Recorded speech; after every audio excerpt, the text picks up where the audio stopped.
नमस्कार। आप सभी का मेरे एनएम टॉक्स चैनल पर एक बार फिर से स्वागत करती हूँ। आज हम कक्षा 10 के पाठ 10 ठेस पढ़ना प्रारंभ करेंगे। लेखक है फणीश्वरनाथ रेणु। तो आइए हम इस पाठ की शुरुआत करते हैं। स्क्रीन पर ध्यान दीजिएगा। सबसे पहले हम लेखक का जीवन परिचय देख लेते हैं। जन्म 1921 पुड़िया बिहार, मृत्यु 1977। परिचय: हिंदी कथाधारा का रुख बदलने वाले फणीश्वरनाथ रेणु जी को आज़ादी के बाद के प्रेमचंद जी की संज्ञा दी जाती है, यानी प्रेमचंद जी के समान उन्हें गिना जाता है। आपकी कहानियों और उपन्यासों में आंचलिक जीवन की धुन, गंध, लय, ताल, सुर, सुंदरता, कुरूपता स्पष्ट रूप से दिखाई पड़ती है।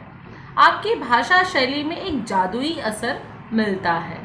ठीक है, यानी जो भी लिखते हैं उसमें एक जादुई असर और आपके हृदय को स्पर्श करने वाले भाषाओं को हम पढ़ सकते हैं। प्रमुख कृतियाँ: मैला आंचल उपन्यास है, पढ़ती परिकथा जुलूस उपन्यास है, एक आदिम रात्रि की महक, ठुमरी, अच्छे आदमी कथा संग्रह, ऋण जल धन जल, नेपाली क्रांति कथा, रिपोर्ट ताज आदि ये है। इसके बाद में गद्य संबंधित, यानी आप जो पाठ, इसके बाद गद्य संबंधित आप जो पाठ पढ़ने के लिए जा रहे हैं, हम उस पाठ के बारे में परिचय देख लेते हैं। प्रस्तुत आंचलिक कहानी बिहार के ग्रामीण जीवन पर आधारित है। इस कहानी के माध्यम से कथाकार ने ग्रामीण जीवन, सामाजिक संबंध, कारीगरों के स्वाभिमान आदि को बड़े ही सुंदर ढंग से चित्रित किया है। आइए पाठ को हम पढ़ना प्रारंभ करते हैं। स्क्रीन पर ध्यान दीजिएगा।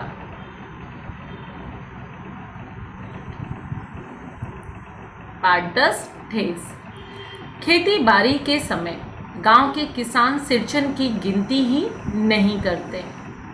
लोग उसको बेकार ही नहीं, बेगार भी समझते हैं। बेगार यानी बच्चों बिना मजदूरी के जबरदस्ती किया गया काम। ठीक है, इसीलिए खेत खलिहान की मजदूरी के लिए कोई नहीं बुलाने जाता है सिरचन को।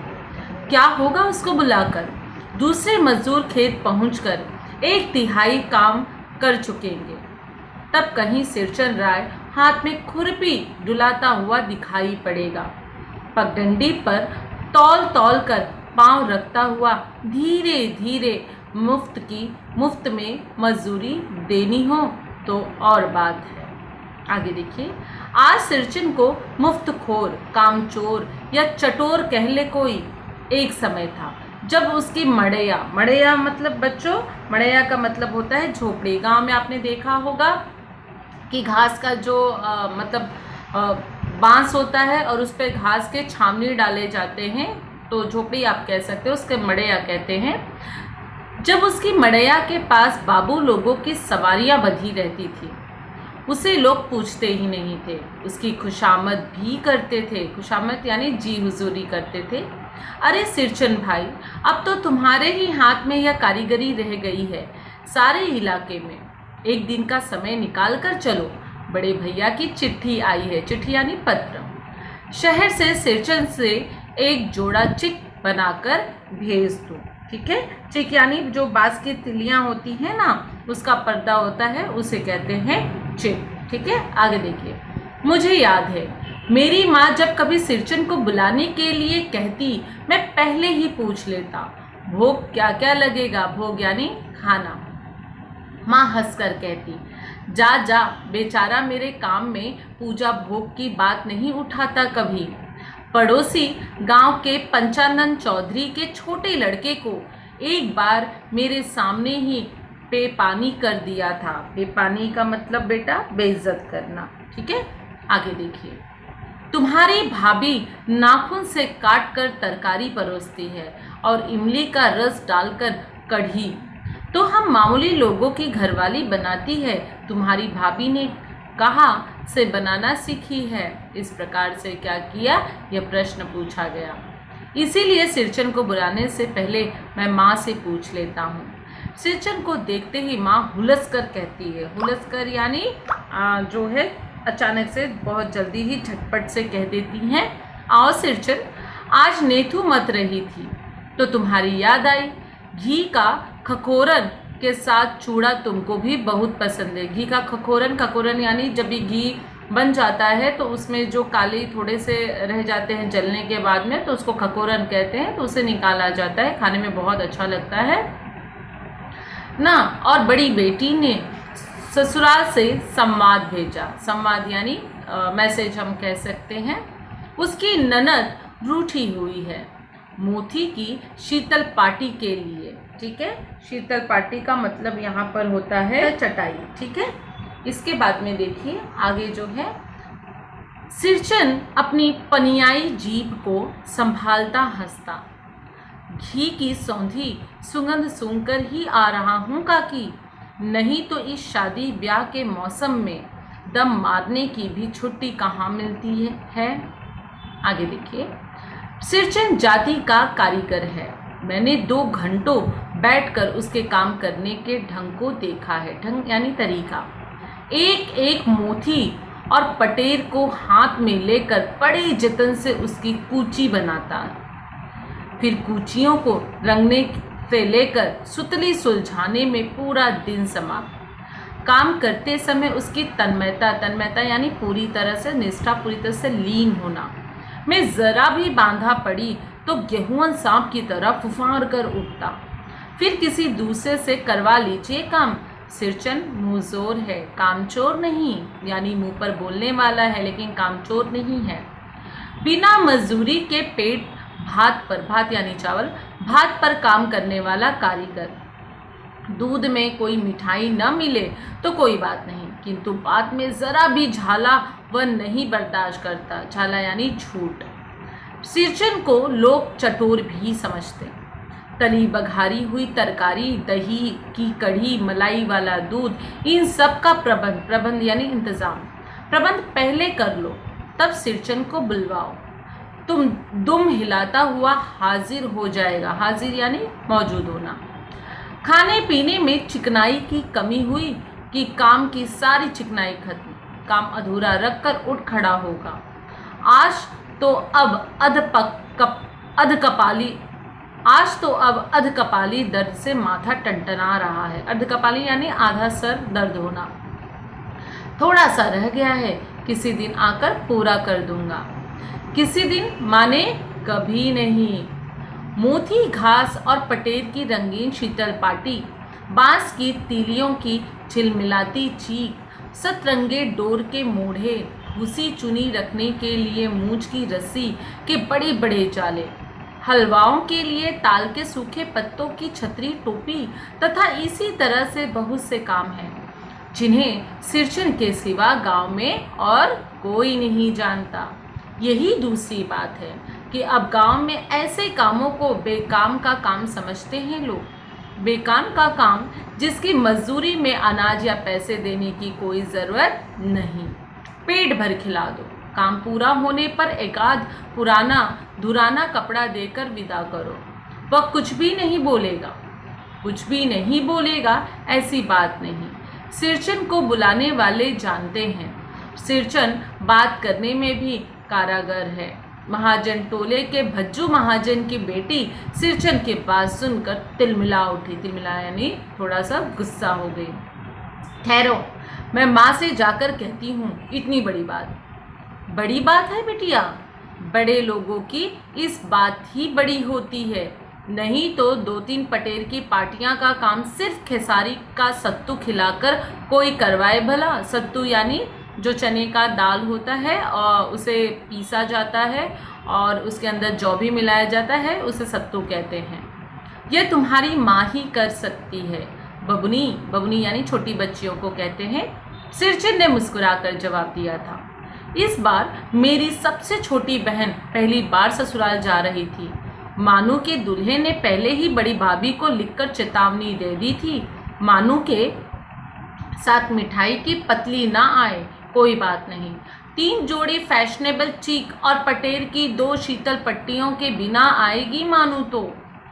भाभी ने हंसकर कहा, बेरंग वापस। बेरंग यानी खाली खाली। इसीलिए 1 सप्ताह पहले से ही सिरचन को बुलाकर काम पर तैनात करवा दिया था। माँ ने कहा, देखो सिरचन, इस बार नई धोती दूंगी, असली मोहर छाप वाली धोती। मन लगाकर ऐसा काम करो कि देखने वाले देखते ही रह जाए। पान जैसी पतली छुरी से बांस की तीलियां और कमानियों को चिकनाता हुआ सिरचन अपने काम में लग गया। रंगीन सुतलियों में झब्बे डालकर वह चिक बुनने बैठा। 1.5 हाथ की बिनाई देखकर ही लोग समझ गए कि इस बार एकदम नए फैशन की चीज बन रही है। मंजली भाभी से नहीं रहा गया, पर्दे की आड़ से ही बोली, पहले ऐसा जानती कि मोहर छाप वाली धोती देने से ही अच्छी चीज बनती है तो भैया को खबर भेज देती। काम में व्यस्त सिरचन के कानों में बात पड़ गई। अब वो शांत रहेगा क्या? नहीं, देखिए, बोला, मोहर छाप वाली धोती के साथ रेशमी कुर्ता देने पर भी ऐसी चीज नहीं बनती बहुरिया। मानो दीदी काकी की सबसे छोटी बेटी है, मानो दीदी का दूल्हा अफसर आदमी है।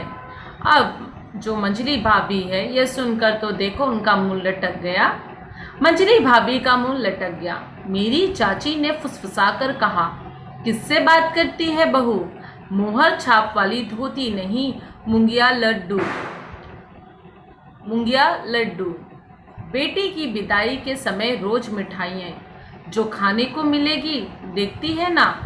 दूसरे दिन चीक की पहली पाती में 7 तारे जगमगा उठे। 7 रंग के 7 भैया तारा। अपने काम में मगन सिरचन को खाने पीने की सुध नहीं रहती। चिक में सुतली के फंदे डालकर उसने पास पड़े सूप पर निगाह डाली। चौरा और गुड़ का एक सूखा ढेला। मैंने लक्ष्य किया, सिरचन की नाक के पास 2 रेखाएं उभर आई।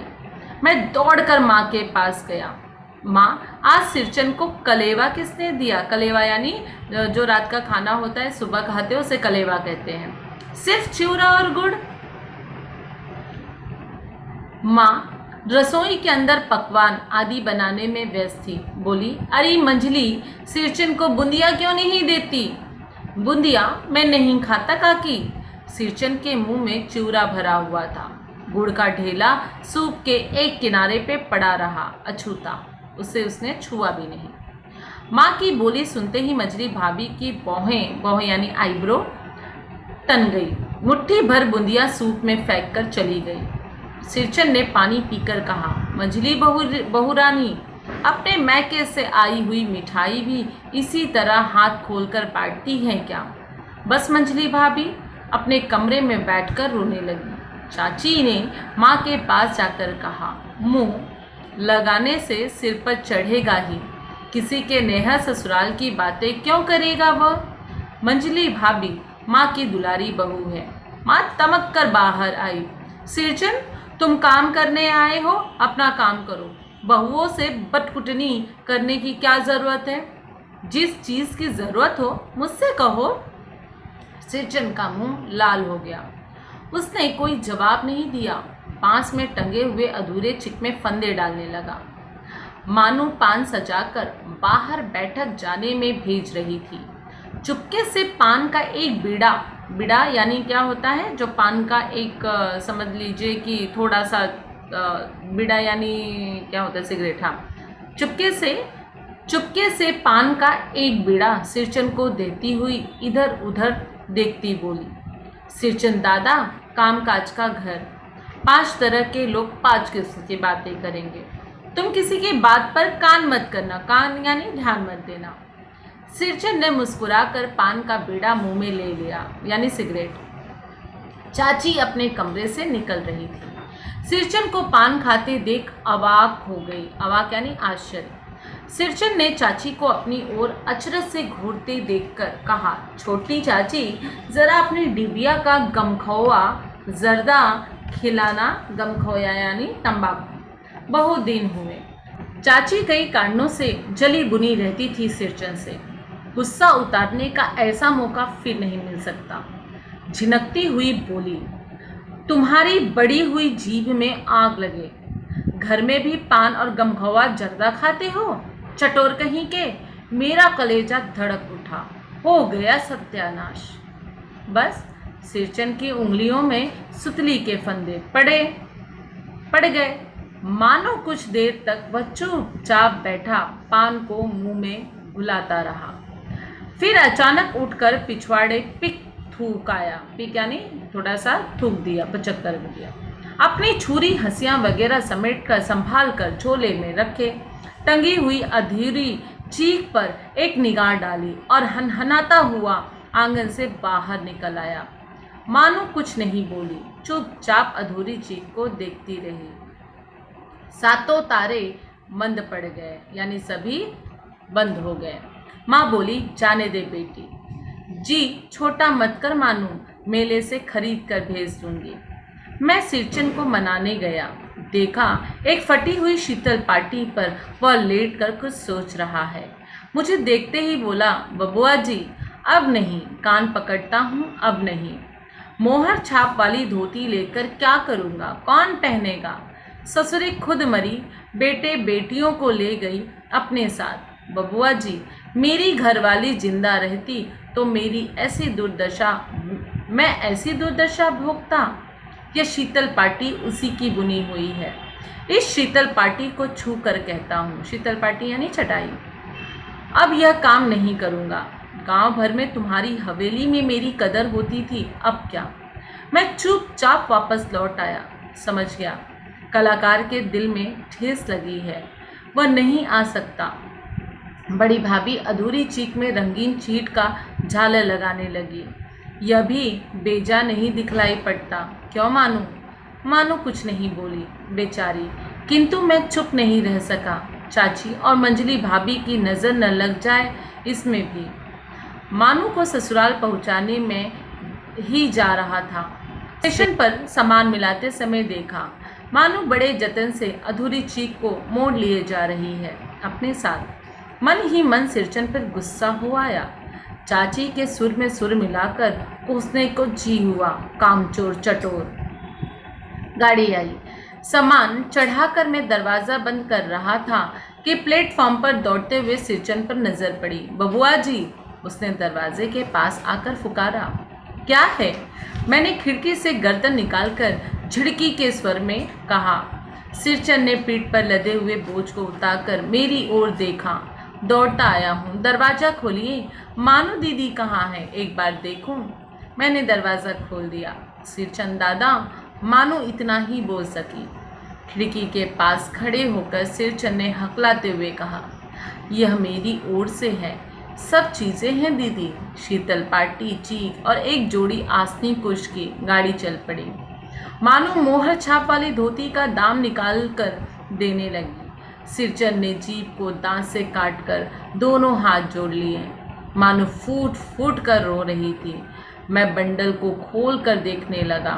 ऐसी कारीगरी, ऐसी बारीकी, रंगीन सुतलियों के फंदों का ऐसा काम पहली बार देख रहा था।